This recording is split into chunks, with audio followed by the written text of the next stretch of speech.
Аз реших, че ме възприемат. Ами аз те чух. И реших, че е невъзможно да не те чуят и те. Така, не аз от това, което казах към тях, аз си го казах в очите и мислих, че ще се случи. Да. И всичко ще тръгне нормално, интелигентно, като една цивилизована парламентарна република.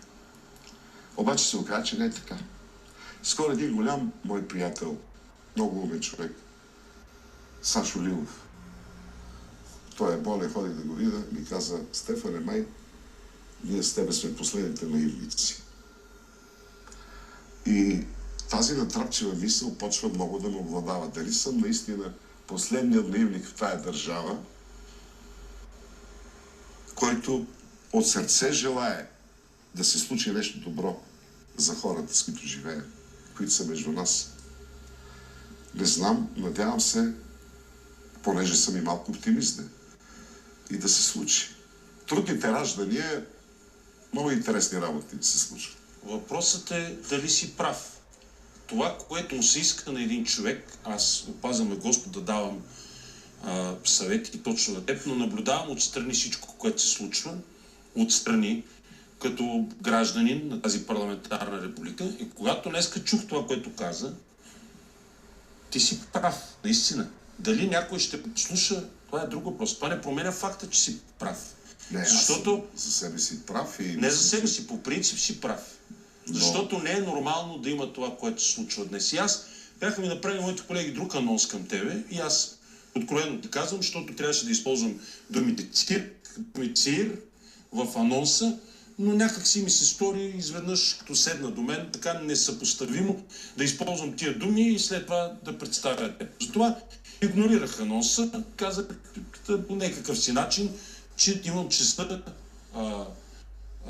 привилегията да се общувам с тебе тази вечер. И още какво БСП, какво тук ГЕРБ, какви неща припомня, че Стефан Данилов е по-силна марка всичките тия.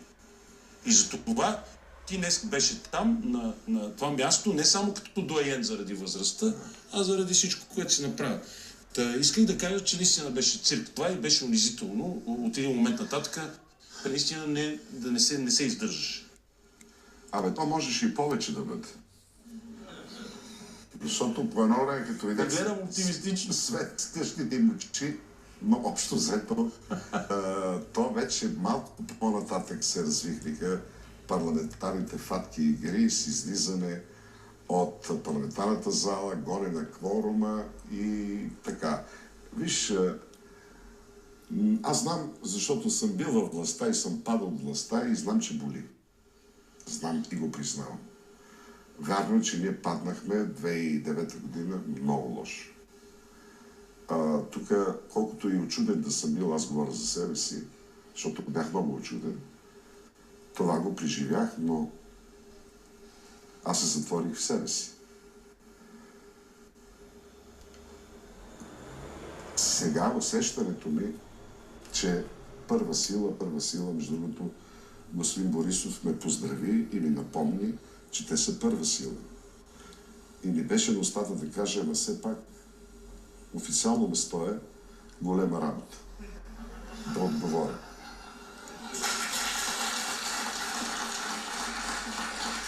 Той го каза, защото ти, когато представи господин Борисов, на стол не каза първата сила. Просто каза като доайен на събранието, давам думата на Бойко Борисов, но не на спечелилата първа сила. Не го каза. Той затова ти го напомни. Ясно, не. А ти какво каза? Аз казах председател. Голема работа ли каза ли? Не, щях да му кажа. Ще кажа. Но все пак микрофоните